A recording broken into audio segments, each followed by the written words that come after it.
इस चीज़ पे अब हुआ क्या कि पाकिस्तान की तरफ से इसके अगेंस्ट में काफ़ी ज़्यादा आप लोग कह सकते हो एक तरीके से रिटेलिएट किया गया है। इसके अगेंस्ट में पाकिस्तान की तरफ से ऑफिशियल स्टेटमेंट भी आ गई है।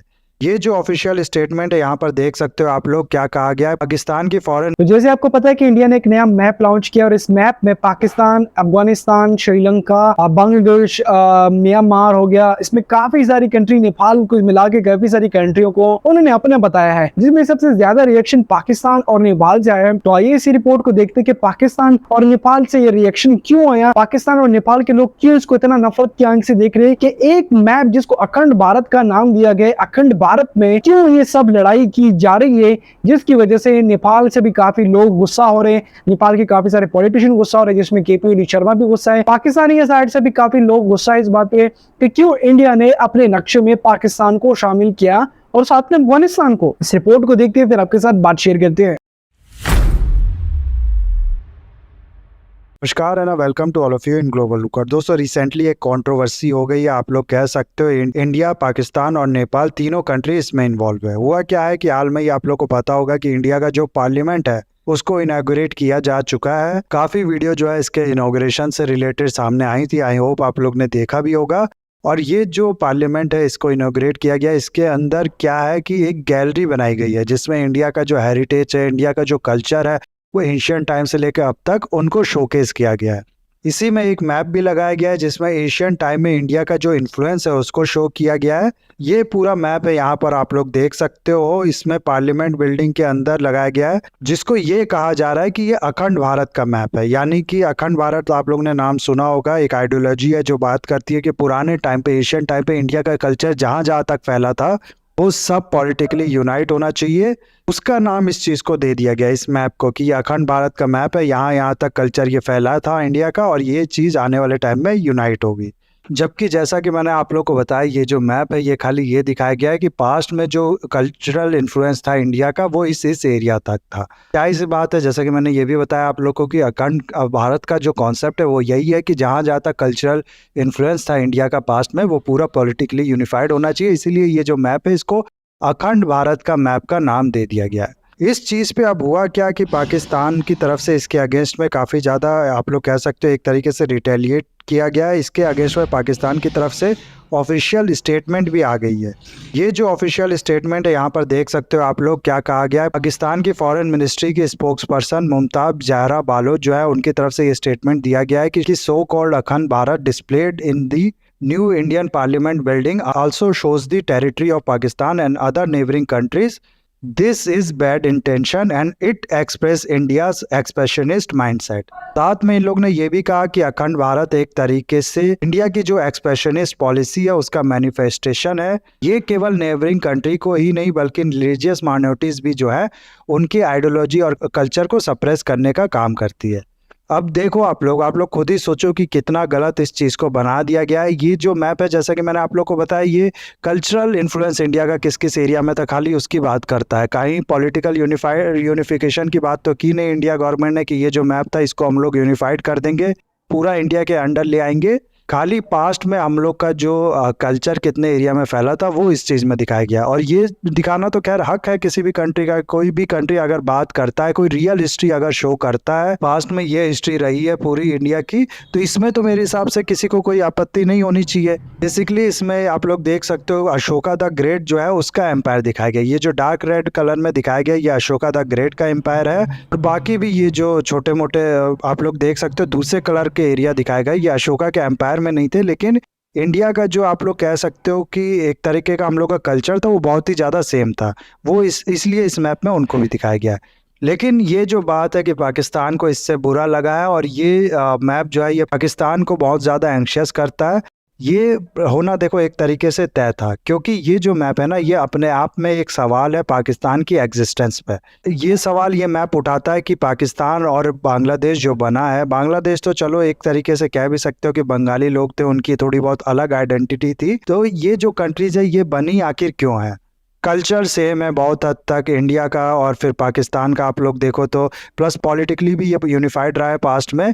तो ये पाकिस्तान बनाने का आखिर क्या मतलब था, ये सवाल ये मैप उठाता है। इसीलिए थोड़ा बहुत जो पाकिस्तान है उसको डर इस बात से जरूर लगा होगा। होता क्या है ना कि जिस आइडियोलॉजी पे, जिस विचार पे एक देश खड़ा होता है, एक देश का निर्माण होता है, उस आइडियोलॉजी का पे जो उस कंट्री के लोग हैं उनको भी विश्वास कराना जरूरी होता है। पाकिस्तान जो है वो पूरा क्रिएट हुआ है इस्लाम के नाम पे।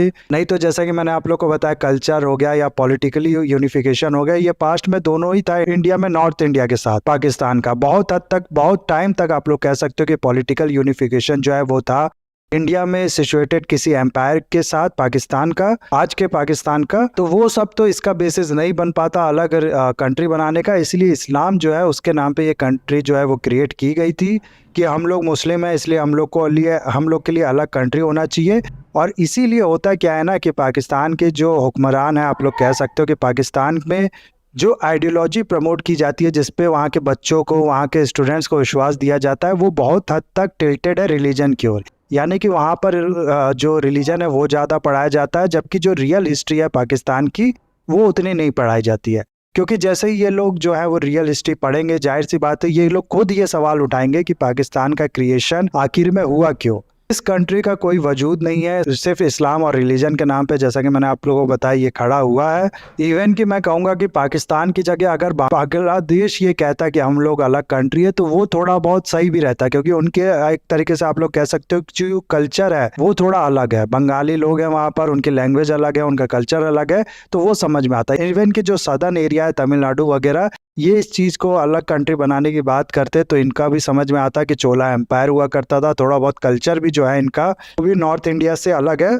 तो इन दोनों के द्वारा कही गई इस बात का थोड़ा बहुत तुक बनता। लेकिन पाकिस्तान का कुछ भी ऐसा नहीं है। पाकिस्तान का पूरा कल्चर जो है वो सिमिलर है नॉर्थ इंडिया से, पंजाब से, सिंध का सिमिलर है, आप लोग कह सकते हो गुजरात से।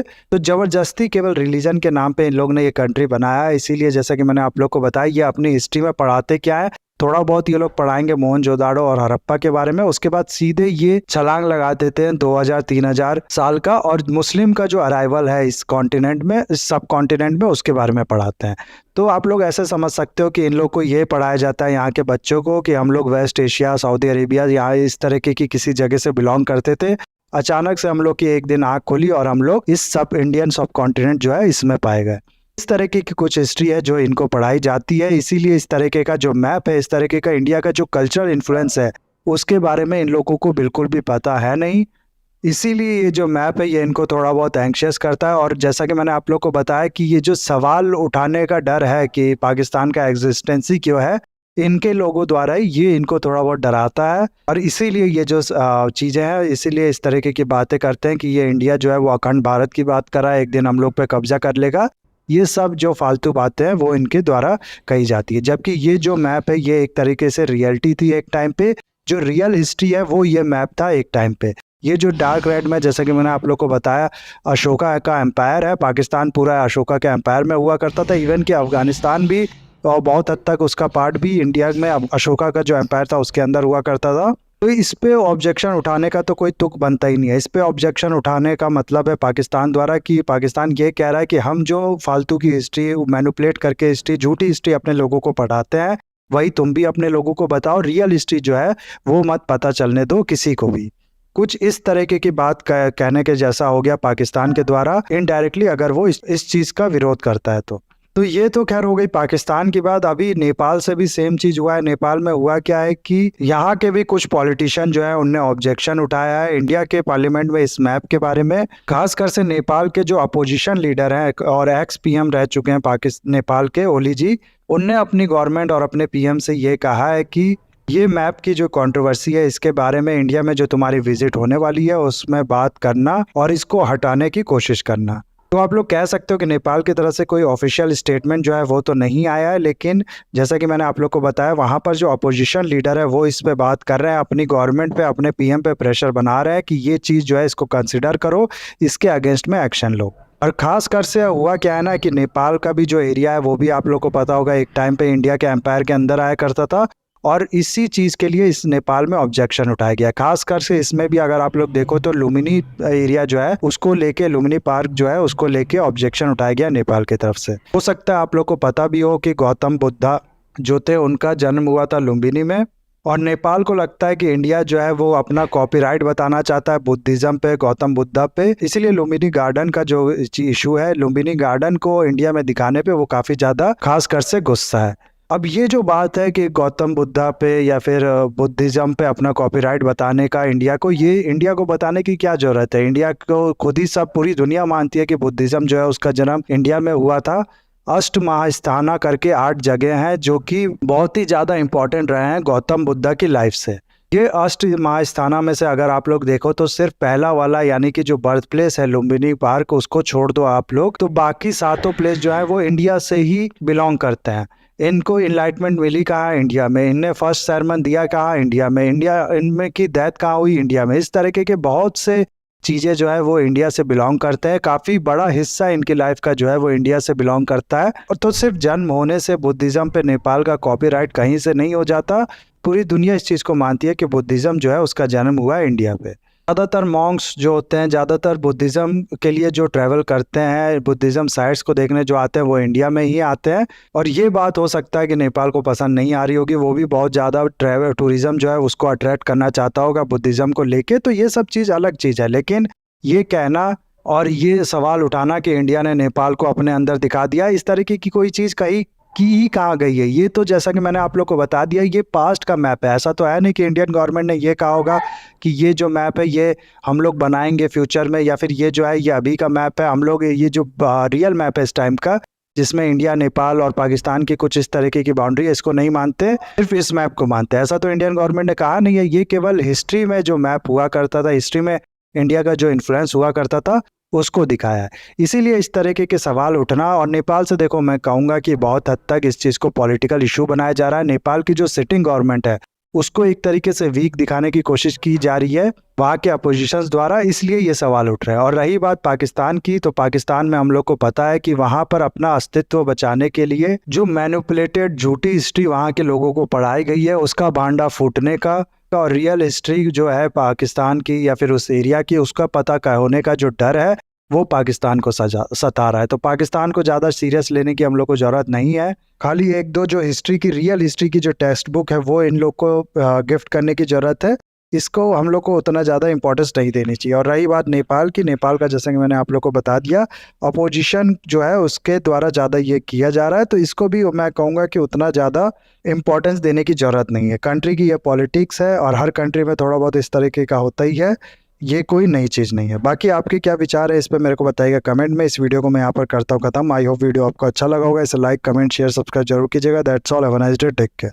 और वैसे तो मैंने कई सारे न्यूज चैनल्स की रिपोर्ट देखी, पर मैंने मेजर गौरव आर्या की एक रिपोर्ट देखी, उसमें उन्होंने ये बताया था कि एक अनडिवाइडेड इंडिया की जो उन्होंने मैप लगाया है। अब ये अनडिवाइडेड मतलब क्या है यार? अब जैसे कि देखो, अनडिवाइडेड का तो ये मतलब हो गया ना कि यार कोई आजादी नहीं हुआ, तो कोई जब आजाद नहीं हुआ तो उसका मैप आप कैसे लगा सकते हो? तो वो तो आपका है ही नहीं। जिसमें से अब देखो श्रीलंका भी है, इसमें नेपाल भी है, भूटान भी है, बांग्लादेश भी है, पाकिस्तान भी है, अफगानिस्तान भी है। तो ये अनडिवाइडेड आ रहा है। अब अनडिवाइडेड में क्या आ रहा है कि इन्होंने मैप लगा दिया। अब इस तरीके से तो पाकिस्तान भी ये कर सकते कि बांग्लादेश को अपने मैप में दिखाए, तो दिखा तो नहीं सकता ना।